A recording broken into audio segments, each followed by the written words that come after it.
Morning, good afternoon, and good evening here in India. So we kick off our third quote unquote virtual fireside chat. Today I have none other than Mohammed Younis who's going to talk about how's the Josh of people and employees in India to revive the Indian economy. Let me just step back a little bit. Our last fireside chat, Dr. Jagdish Seth mentioned that COVID is all about employment and people. So we had no other than Gallup, which has been doing polls and surveys for so many years to talk about how is the sentiment of the people with respect to their jobs, their healthcare status, and the lockdown as well. Let me introduce Mohammed. Mohammed is the editor-in-chief at Gallup. He has been doing webinars and representing Gallup at various forums. Mohammed represents Gallup as its voice piece, not only in TV and other medias, but he also leads the public opinion piece of Gallup to the world. Today, Mohammed is going to talk about allotment. One, how is the sentiment in India versus the other parts of the world? Since we also talked about in the last fireside chat, it's all about India, China, and US. So today, Mohammed is also going to premiere the US presidential poll and who's leading and how does that going to impact India, China, US relationships as well. So these are few takers from the fireside chat today as well. And I leave the podium to Mohammed to take it over. Thank you, Kapil. Thank you, everybody tuning in. As you can see, we have basically all the world's problem laid out before us to solve in this hour. I think what would make sense is really to start with what is Gallup, and then maybe go into what have we doing in India in specific. What we've been learning through those data. And then we can shift over to U.S. perceptions. I think also trade and perceptions, American perceptions of China and India via trade would be interesting. But what is Gallup? Gallup is an organization that has existed since the 1930s. We research to help leaders make better decisions about who they lead, whether that is on the social societal level, on the local community level, within organizations, in the private sector, in the public sector. But we are always trying to use research, often survey research, but also other data sources to really, in an objective, science backed up statistically, but also just in terms of psychology and social behavior and human behavior, trying to understand how can research help us understand that behavior and what are the pressure points for making change in your organization, in your community, in your society. So in 1970 actually was the first time George Gallup himself tried to do a poll of the world. Obviously he was an American, he grew up in Iowa, but from very early on he started developing relationships with public opinion researchers from as many parts of the world as he could. In 1970, we did a study that covered 2/3 of the world population, and it wasn't focused on politics at all. It was actually focused much more on the issue we're dealing with now. It's how people are living their lives, how are they accessing basic, etc.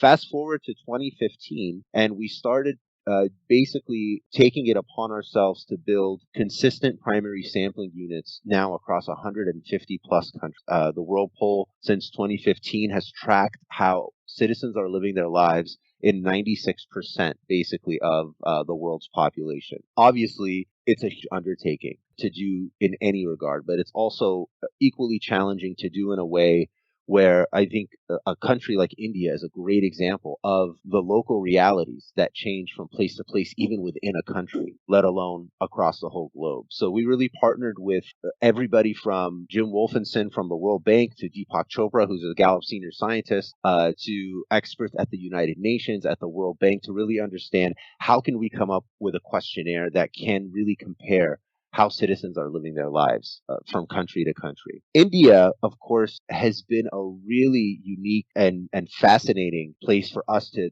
do our work. While I personally have never had the honor of visiting India, I am originally Egyptian. I'm said Mohammed Younis. I was actually going to make a joke and say I'm the other Mohammed Younis, the younger Mohammed Younis. From this side of the world. Yeah, from this side of the world. But, I've been with Gallup for 12 years. I've spent 10 of those years working with the World Poll, particularly in the areas geographically in the Middle East, but also subject-wise in terms of Muslim-West relations. It was a very big focus that we had after 9/11, and asking about religious extremism, terrorism, etc. In India and in the entire region, really a wonderful experience. But not only that, it was a powerful way to educate the Western world on the complexities of these issues. Across the world, particularly across the developed. So the World Poll is really designed to be not an American company's attempt to poll the world. What we do is essentially through our regional directors, who most of them are from the regions they lead research on, are essentially training local individuals, local survey research experts within country on our methodology to conduct as organic as possible local experiences in our interviews. For example, in India, we poll in over 10 languages, and all of our interviews are done by people essentially from the professional researchers, but essentially people from the. So we really try to make it as indigenous an experience as possible. A few things jump out from our India World Poll data that I think are really critical for this audience. Obviously, COVID changes everything, but and the data I will share with you predates from 2019, just the end of 2019. However, what we've learned in tracking COVID, at least here in the US on a daily basis, is a lot of the underlying challenges only become more critical and essential through this COVID crisis. I think even the George Floyd situation is a great example of pre-existing social challenges aggravated by everybody quarantining and a health crisis, and things sort of take on an energy of their own. So in India, what have we been finding? On the life evaluation front, I think is where I want to start with the India data. It's been very interesting to us to track life evaluation in the entire world. Track it through asking questions, essentially. On a scale from 0 to 10, where 0 is the worst possible life you can imagine, and 10 is the best possible life you can imagine. Evaluate your life today and evaluate your life in 5 years. What we have seen across the entire world, essentially from developed economy, mature economies to emerging economies, is how people rate their lives is actually a much better indicator of how things are really going in that society than many of the economic metrics that we track. So some of the famous slides that we have, and I didn't want to bore you with here at Gallup, are slides that essentially show life evaluation trends vis-a-vis GDP per capita trends in places like Egypt and Tunisia before the uprisings, in places like the Ukraine before the Maidan Revolution and the ensuing conflict, in places like the United Kingdom before the vote for Brexit, in places like the United States before the vote for President Trump, and frankly, in places like the United States in the lead up to the situation, Floyd, because we saw the largest drop in that exact metric, the thriving rate of Americans, that we've seen in history just before the George Floyd situation exploded. So how does India look on this metric? India, it looks very concerning on this metric. Life evaluation in India has been declining gradually now for 5 years. 2019 had a very significant dip, not only in people's assessment of their future life, but also, more importantly, in people's assessment of their current life. One of the conundrums in our data, and one of the things we've really been trying to understand in India, and this is where the conversation turns a little bit to politics, is why are leadership approval ratings so steady, let's say, relatively high, despite the fact that life evaluation ratings have been plummeting. In most countries, what we see is people's assessment of their own financial situation tends to track with their life evaluation, but their assessment of leadership tends well. In India, the data are looking a little bit different, and we are trying to work hard to understand why on so many levels. Obviously, the answer is always it depends and it's local. But one of the challenges is in using life evaluation metrics to sort of answer political questions. And that's what we're always trying to avoid, because what's really important, and more importantly than leadership approval in today's world that is connected, where social media plays a huge role in how people are engaging, at least perceptions of their leadership, is more important than presidential or prime ministership approval is really life evaluation, how people are rating their lives. Now, leaders have to manage those realities, those local life evaluation realities. I think in India, what's really fascinating is the timing of the COVID crisis, just after a series of really economic challenge or fiscal challenges India faced, whether it was the demonetization policy that created a little bit of turbulence for the government, or even more recent events that we've seen since past November. With protests for various policies. It's really important for us to see how citizens will continue to evaluate their own local lives, despite the narrative that leaders are presenting for how they are managing the crisis. At Gallup, we have, since our inception, and we will always remain neutral and nonpartisan. We certainly poll on citizens' lives in various countries, but we have no position either way on policy issues or politicians, whether it's here in the United States or across the world. But it is interesting to note that India does have this discrepancy where life evaluation metrics and all of the financial, essentially economic metrics, whether they're is it a good time to find a job in your local community? How is the national economy doing, et cetera? They all continue to decline, despite the fact that leadership approval is holding steady, at least for the current moment. So just a quick question here. Yeah. Was this evaluation done before the elections or after the elections, post-election? Because you see, post the election, obviously our economy were also on the downturn, and we had to put in certain economic and tax stimulus to revive the economy. That was the time we were kind of going towards the worst economic growth performance in the economy in perhaps 5 or 6 years. So I think that kind of tend to correlate with your findings, correct? Yes, well, actually, we've been polling before and after. The data in that I cited on life evaluation was just before the election, as well as leadership approval. But India is a country obviously where other organizations are also polling on leadership approval, some more responsibly than others. But what's really interesting is to compare, Kapil, the situation in India with the situation here in the United States, where leadership has taken a very serious hit in their public support since the crisis has certainly the U.S. has been at least on record more of an epicenter of the COVID crisis than India, I guess, at large. Obviously, data on all of that remains kind of in a nascent phase, but from where it looks now, I think it's interesting. The timing of the COVID crisis and the forced lockdown, may have come at a very politically opportune moment, frankly, for leadership who was already facing a public that was pretty down and remains pretty down on the economy. Now, that being said, one of the things that's very clear, and one of the benefits we have of tracking these economies and countries since 2015, is that the Indian economy and the Indian people are very resilient.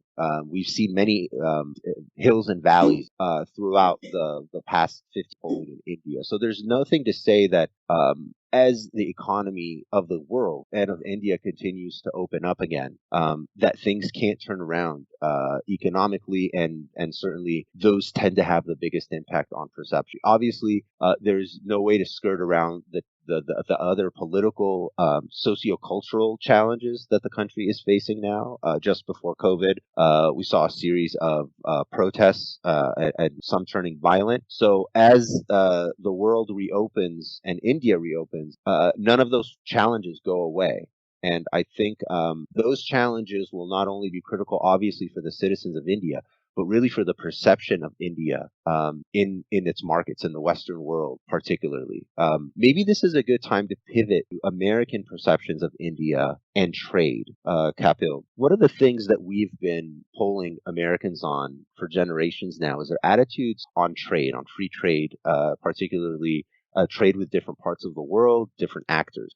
Americans tend to be, and of course, President Trump has made trade a really central part of his rhetoric, his policy decisions. His positioning with China has been more aggressive than we've seen from really any president in the past several administrations, if not longer. So China and trade, really, before COVID and before the racial tensions here in the United States have flared up again, was really a focus here in the United States. We have a great report that we issued months ago called Trade in the Era of Trump. And it basically goes through and shows different generations, decades back, of Americans, their perceptions on the role of trade. Is it something good or bad for America? Is it good or bad for them as workers in America? is it good or bad for them as consumers of goods? Basically, what we find is Americans are very pro-trade. Despite the rhetoric of the past several years, Americans have remained relatively positive on trade. Most Americans think that trade enables international trade, enables them to access goods at a cheaper cost. Most Americans think that free trade internationally also is a net positive for the U.S. economy. When we ask Americans about international trade and jobs in America, there certainly is concern. And that's really where we see the most sort of isolationist, if you will, responses to trade question. So in terms of free trade generally, Americans are and remain very pro free trade. If we've seen any change, it's really been a little bit with Republican respondents, but again, not as dramatic as the political rhetoric out of Washington. Where things do get interesting is when we ask about trade with various actors, countries like Japan and Canada. We've asked about trade with them now for generations. Japan in the 80s and 90s had a very negative perception. Trade with Japan had a very negative sort of brand with U.S. respondents in our polling. That's changed dramatically. India is a country that, relatively compared to many other developing nations, has a very positive brand in the United States. And I think thinking strategically as Indian business leaders, the comparison of American attitudes vis-a-vis trade with India compared to trade with China is very different. China, in fact, is the only country that we ask about where we basically ask Americans, do you think that this country's trade policies with the U.S. are fair or not? Over 60% of Americans say that they don't feel that trade with China is fair. It's the only country that we ask about where a majority of Americans actually give that response. So the Trump administration has really tapped into something very real in America. Despite the fact that Americans are very pro-trade, there is very serious and long-held grievance about the role trade with China has played, particularly in the U.S. economy, particularly in what it's meant for jobs in middle-class America. When you look at the economics of the United States, obviously there's no briefing or lecture on that, but the middle class has essentially hollowed out, and a big part of why that's been the case in the U.S. Is because of the way that trade relates China works vis-a-vis creating manufactured goods at lower costs and moving jobs to sea. So those concerns will remain. I think, irrespective of what happens in November, those concerns predate President Trump. They will continue to be a major focus, I think, of the United States populace when it comes to trade and free trade internationally. Obviously, on a personal level, President Trump and Prime Minister Modi have had a very warm relationship, unlike his relationship with many other global leaders. But I think we like always take the long view on things, and I think the inherent interests of the United States and India will continue to converge irrespective of who's in the White House. And primarily that's probably because of the dynamic with China that's unfolding. And it's also honestly primarily because of the fact that India is a democracy. Just like the U.S. with its challenges and its flaws, India is organized completely differently than obviously China. And Americans note that. I mean, one of the things I've done in my time at Gallup, as I mentioned, has gone really deep on perceptions of America in different parts of the world. And one of the things that Americans admire about themselves and the world admires about them is liberty and democracy. Americans congratulate themselves on it far too much, and we see that in our polling, frankly. But those connections are certainly very visceral to the American psyche, and you see that in our data. So U.S. perceptions on India are relatively positive when you compare them to China, although perceptions on China have been pretty negative. Perceptions on Russia, of course, have taken quite a hit since the election interference situation in the last presidential contest here. So that's all. That all sort of predates COVID. I think now America is really living in a moment where we're not necessarily passing COVID by, but entering a new moment with the situation with George Floyd. But more importantly, because the situation with George Floyd is not in any way in the United States. We've tracked perceptions of Black Americans in the nation ad nauseum since basically the 1950s and 60s. What is new is a sudden focus, the national focus on the issue, and its potential impact on the election in November. Obviously, it is truly impossible to predict. People are hearing, wanting to hear what's the latest presidential approval as well. So this excellent. Yeah, so this maybe that's first I want to make it clear we actually exited the election prediction space several cycles, and I want to mention why, because I think this group of people who appreciate models and math and statistics and numbers will understand. George Gallup became very famous for presidential election prediction, but he actually was sort of using it as a public experiment. His passion was really about finding a way to sample respondents in a representative way on everything, on the way they were living, on everything from how they're living their own personal lives to the movies they like to go to what they do on the weekend. He used the presidential contest, because it has a dichotomous outcome, as really a platform to capture national attention on the sampling method that he was using being accurate. So we have continued, that legacy since he started in the 30s and 40s. We continued that really through the mid 2000s.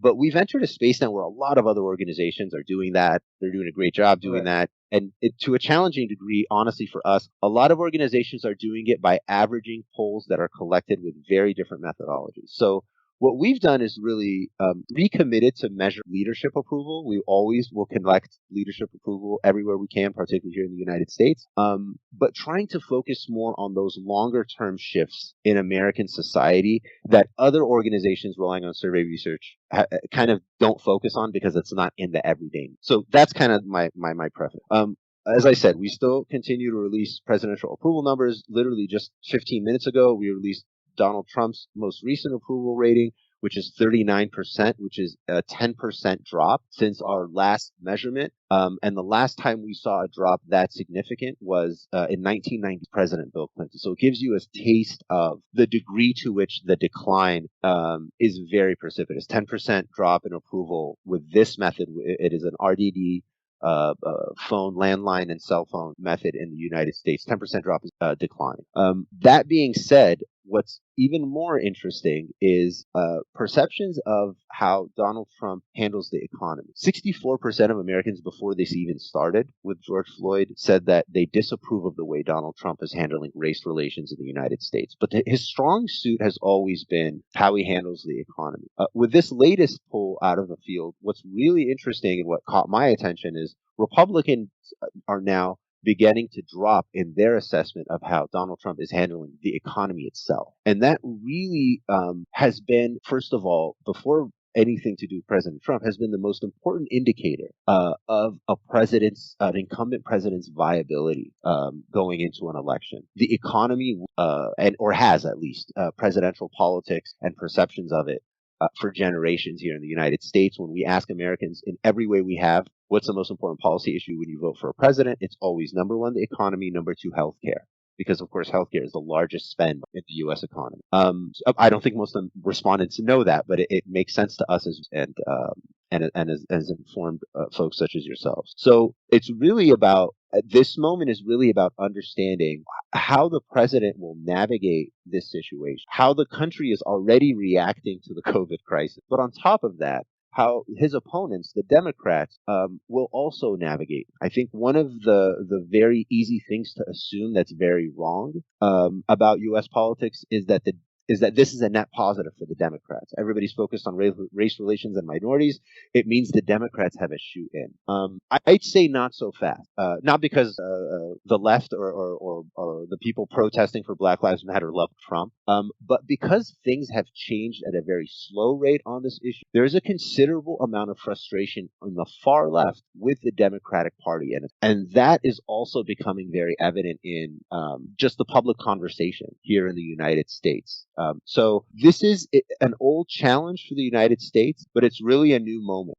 It's So also in this historic. new moment, there are a whole of implications, which means India needs to now look at a shift back to the Democrat, depending on who now gets the race to the White House, which also means that the geopolitical tension between India and China that is brewing up would also perhaps ease down, because China sees India as a threat because of whatever the reasons that are apparent to China. What's also very important now in this scenario is, how do you think that with whatever ratings of your president and the current rating that you have, approval rating of the Indian Prime Minister, do you think there is going to be a pivot in the relationships between India and the US, or same depth of the relationship would grow post elections as well? What's your sense there? My sense, very strongly, is that irrespective of who wins the presidential election in the United States, the relationship between the U.S. and India will continue to deepen. I want to be very clear, that's not based on polling we've done, but it's just based on the qualitative analysis that we also do in looking at how the global order is shifting, tracking not only financial relationships, but security of military cooperation and relationships. The primary challenge to the United States and its role in the world today is a rising China. No way to really ignore that. It's the elephant in the. There's a lot of fear mongering around that, and I want to be very responsible with this as well. As a Muslim, right, in America, it's very easy become sort of anti-China in the American narrative. And I don't mean to in any way support that, but we need to be very honest about American perception of China, and they're not positive. And they're not positive, frankly, for a lot of the reasons the president has voiced. I don't think that the things he said actually are unique to the right wing in the United States. His approach has been different. His approach has been different, really, than any other president we've seen in modern history. But those underlying issues absolutely will continue. I cannot imagine anyone coming to the White House and sort of, stepping away from the idea that the trade relationship with the United States and China needs to be reevaluated. I can't imagine anybody stepping up and sort of blowing off the Huawei issue as non-essential. We saw today the United Kingdom was sort of rectifying its position with regards to that issue, and NATO making a statement. So these are interests that endure election. These are interests that are very long-standing for the United States. You all could probably speak to the situation in India, obviously, much more effectively than I can. But from our perception here in Washington, it's hard to imagine a more important challenge facing the United States forward, aside from COVID, aside from the race relations issue, aside from the presidential election. This is really the structural challenge of the United States when it looks out to the world. There are a plethora of structural challenges when it looks inward, and we're seeing that with the George Floyd situation. We're seeing that with income disparities in the United States. We're seeing that with the failure of the healthcare system. Like, don't get me wrong, there are a lot of problems in America. And that's, I think, see a lot of different parties, frankly, that are, at least in their rhetoric and what they propose as solutions. When it comes to international trade and the dynamic with China, India, and Asia, I think you'll find very, very little by way of change. That being said, let me just also add, I think one of the most unpredictable things President Trump has done is stepping away from. Obviously, you all probably have a much better feel of exactly where those negotiations would be if they were reignited now. Obviously, the deal that was on the table is gone. Life changes and things have moved on. But I would not rule out a Democratic administration that would try to at least re-engage Asia through a trade lens in a way that has a very geopolitical focus and strategy behind it. I think we'd all agree that TPP would have been a massive economic boom to many of those economies, but really a really big part of it was also geopolitical and security. So I think those interests will remain. And I wouldn't rule out an attempt at that again in future. Well, let's just focus back when we started, employment. Yes. Well, we know that Trump's rating has got a 10-point beating. And I guess the unemployment numbers in the US, like in India, are at all-time high and likely to even go higher. I guess this whole situation of racialism kind of got the focus out of employment generation to something else, which obviously I'm not sure how it may impact both the government and the leaders at the top. But the current, and you guys are also doing a lot in the company culture and employee side as well. I wanted to pick your thoughts over there. You see, a lot of the audience here are CEOs and CXOs in large companies and organizations. My offline chat with them have been, this is something that they've never been trained to handle, a COVID situation, and then post that, the type of restructuring and downsizing of their organizations. Many of them have been fearing a lot, and perhaps some of them have also been thinking about giving up. So this is the reason why this fireside chat have been initiated by us, in terms of it's all not doomsday. Yes. So could you probably give us some thoughts in terms of what's the employee sentiment, employer-employee sentiment, which you also cover out? That's an area I would love to kind of talk. And after that, your hunger poll that you do, because we've had a lot of optics around people and migrant labor, not getting their food, and that's why they had to migrate back to their villages out here. Could you probably throw light on these two issues, which are very, very pertinent here in the COVID and post-COVID scenario? Absolutely. So most of you have probably heard of Gallup because of everything we've been talking about, social polling and politics and economics. The other thing we do, and actually most of our revenue is generated from using the tools we've developed studying societies to bring them into the workplace and study workers, managers, and customers to understand the human dynamics of attachment and engagement between all three of those. We have used those tools. We have something called the Q12. We have a lot of other metrics where we measure employee engagement. We've done this literally with millions of employees all over the world. Most of our biggest clients in this space are multinational corporations that have workforces across regions. So we've had an opportunity to really study what happens in a workplace in a time of crisis. On top of that, and I'll share on top of that, we've also been measuring employee engagement in the United States on a daily basis since the COVID crisis occurred. And we've been measuring the employees' engagement within, of course, our clients' organizations since this started. So what have we learned? First of all, counterintuitively, generally in times of crisis, before times of crisis, let's talk about what is employee engagement and why does it? Essentially, what the research show is that if your employee feels that the leadership of their organization is committed to something they believe in, as an employee, I feel like I get to what I do best every day. My talents are, my voice matters. I have an input into how my organization does what it does. You are much more likely to be considered, we call it engaged. There are really three factors. It's an index score. You're either actively disengaged, or engaged. If you think of a boat, people who are disengaged are just sitting on the boat. People who are engaged are rowing in the direction the manager is trying to. People who are actively disengaged are drilling holes in the bottom of the ship as you are trying to manage it.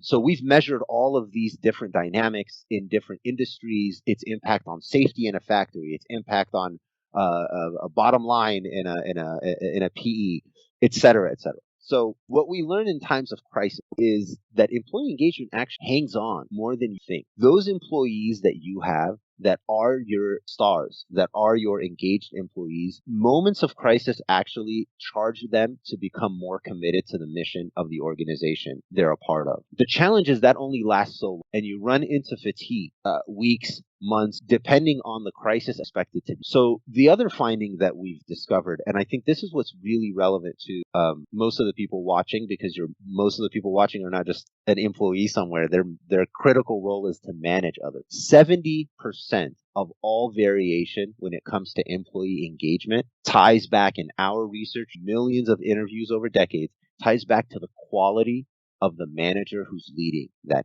So if you're leading an organization right now, it's really important and I say this, as an employee and a manager, so I have a conflict of interest. It's really important to reach out to your employees and do the things that we all know create engaged workplaces. But it's most critical for you to make sure you have the right manager in the right situation. They're getting the right support and they're leading with their strengths. It doesn't necessarily give the manager whatever they need. As the person who is the executive, and we have to deal with this not only with our clients, even internally in our own organization. Is this manager the right person to handle this assignment in this moment? Is this manager the kind of person that steps up in times of crisis and uncertainty, or are they a person that leads with meeting process and explanation? Is this person really the right fit for this moment? And I think that's where the strength science comes in. We have also something called... Just to question here, because the most committed, our front end soldier were the healthcare workers. And how have you seen their engagement dipping? Is the fatigue coming in? Is their motivation levels going down? And what is your survey results talking about that? Because they are the front end soldiers who are marching in the COVID, and they have been marching now for almost 2 months, plus months, or more. Absolutely. What is the trend you are seeing there? So we've only tracked that here in the United States, but what we found is actually what we learned is basically true everywhere in the world. It really matters where you're asking the healthcare work. This crisis is very people who are essential first responders, healthcare workers in environments and in cities that haven't really been hit very hard, haven't been impacted that badly, and don't feel that anything is really very different. They remain committed, etc. People who have been hit by the worst of it certainly have had a very difficult time. But I think with healthcare workers in particular, mission and purpose in our research is one of the most important factors in employee engagement. And it doesn't mean that you have to work at a nonprofit. You can be committed to the mission and purpose of your organization and maximizing returns for shareholders. But if it's something that you can get fired up about, it's one of the most important factors in it. And with healthcare, you can only imagine on a normal day, in a normal situation, that their mission and purpose is extremely high. It's only increased in these situations. That's not in any way to negate the challenges that they face and the shortages that many of these teams have faced in the most developed economies, let alone the developing parts of the world. So we don't have data on the healthcare workers across India yet, but we do have data across the United States, and we definitely have been doing similar research with our clients who are healthcare providers. So a lot of the organizations we work with are essentially hospital systems, and we have been tracking these metrics with regards to their teams that are engaged in these. But obviously, I'm not at liberty to share the results of those findings, but they're consistent with generally what we find, which is what I was sharing earlier. Engagement holds on in times of crisis. People who have high mission and purpose and feel their organization is hearing them are the ones that are really going to shine through moments of difficulty. And the most important thing you all need to be doing right now is focusing on the quality and the approach of your manager. So Josh is still there in the healthcare workers, even at the front line in the cities which are most affected, or the places where they're most affected. The Josh of the frontline healthcare workers is still on. Yeah, and I think it's important to mention also, at least here, again, this is all local. Here in at least this part of the United States, in the Mideast, in the Northeast corridor, it feels like the worst is behind us for this round of the crisis of the virus. So I would only expect. I mean, we know for a fact that, for example, hospitals in New York are being able to provide more services to non-COVID related situations. Non-essential medical services are coming back online. So it feels, and in our data, people feel in the U.S. at least that we're past the worst of it for this round. But obviously, the expectations of a second round are very daunting, both economically and also we don't want to take for granted what we find with the frontline healthcare workers, the first crisis to the second. I think the shortcomings were massive, and the frustration with them was equally expressed in the polling, definitely, that we've done here in the United States. So if there is a second wave, God forbid, I think it's safe to say that people, at least here in the U.S. and in Western Europe, and we've polled in 10 markets across Western Europe on these issues, they expect a much more coordinated and effective result. And leadership on every level that doesn't have to do with science or a hospital essentially got very bad marks here in the United States. When we ask So people let's focus how back now. Yeah, let's focus back to India on our topic, the Josh part. How do you compare, or how would you rank India in your World Poll rankings, the resilience of the people and the employees in bouncing back? Are they in the top 10, or where are they? Where is India in the 150 country ranking? so Because that's the key takeaway we should probably be putting absolutely. out to the people out here, that look, you're not at the worst. And that's where the politics and the semantics comes. Okay, India has that bounce back capability. The people are resilient, and things will revive faster. Well, look, I certainly, as a organization and as a person, I wish India all the best. The data is challenging at the moment, so I don't want to sugarcoat the reality.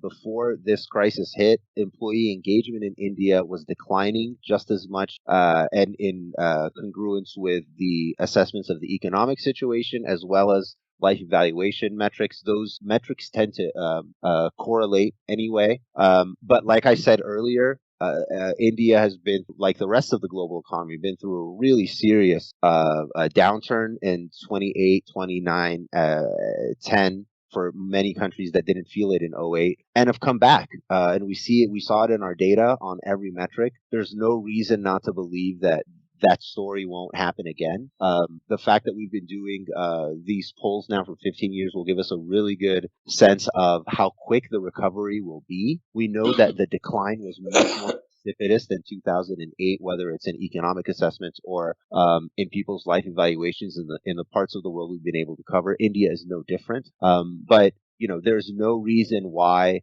the most hardworking of economies, if you will, won't come back faster than the other ones. I think the other thing to keep in mind, of course, is there are structural realities that can change the situation in India rather quickly. I know the cost of the currency, the value of currency, and the role it plays in emerging markets is really critical, and is frankly a control valve that mature economies don't have. So as a developing economy, I would expect India, like most, to kind of start heating up the fastest and coming back the hardest. Much faster than the mature economies, but that's really just economic history sort of repeating itself. So I think to close out, I'll just say India's I been just want, before I close out, the yeah. hunger, because Yes, that's a project that I was working very absolutely, closely with your chairman and your managing partner, both the Cliftons in absolutely, India. John. And John and Jim together, we've been trying to see this whole hunger in India. one of the things, yeah, And during the COVID, there was a lot of movement of labor because of reasons in the media or publicized or politicized, was that the migrant labor didn't have food or didn't have enough provisions to sustain. Although on the other side, the political class said no, they have been provided for and whatnot. What's your latest hunger and sustainability side of things saying about India? first of all, we've been using the World Poll. You mentioned Jim and John. All of us at Gallup are committed to using the World Poll to try to create data where we can track these closely on a national level, but also across the world. We're currently tracking 3 of the SDGs with partners. We're doing financial inclusion with the World Bank. We're doing access to food with FAO at the United Nations, and we're doing modern slavery with Welcome in the UK. India, the data out of India predates this situation, so I certainly can't speak to what's happening now. What we know before is that India was making progress on all 3 of those SDGs to some degree. The large challenge is, of course, going to be access to food and people slipping back into poverty. Since this COVID crisis has taken hold, we've recommitted with some of the partners I just mentioned to now begin tracking how the COVID crisis is impacting these SD-related conditions in developing parts of the world. India is number one on our list to try to track that. So we don't have data today. Of course, with the lockdown, it's also been a challenge to get out field. In India, we do face-to-face interviewing, so that hasn't been possible. But we have been extremely busy preparing for the moment we can in crafting the kinds of questionnaires that can really get to the answer of your question. So I'm sorry I don't have an answer for today's reality. But before, we know that India was making progress, and like the rest of the world, has been hit very hard by this crisis. So, Mohammed, that's a topic for another chat, which I would invite once you're ready for with the information. But the key takeaway here has been that President Trump's rating has taken a beating, and that has issues on the India-China and the trade relationship. The second thing is the resilience factor with the employee and the front-end healthcare workers seem to be now stable. The fear of losing jobs and people are not so negative, I would say, in terms of their future outlook, although India has been on the downward curve for the last 5 years. What's your parting comment that India should do to improve the rating that you've been tracking that has been falling for the last 5 years? I guess there is correlation to the GDP, I guess, but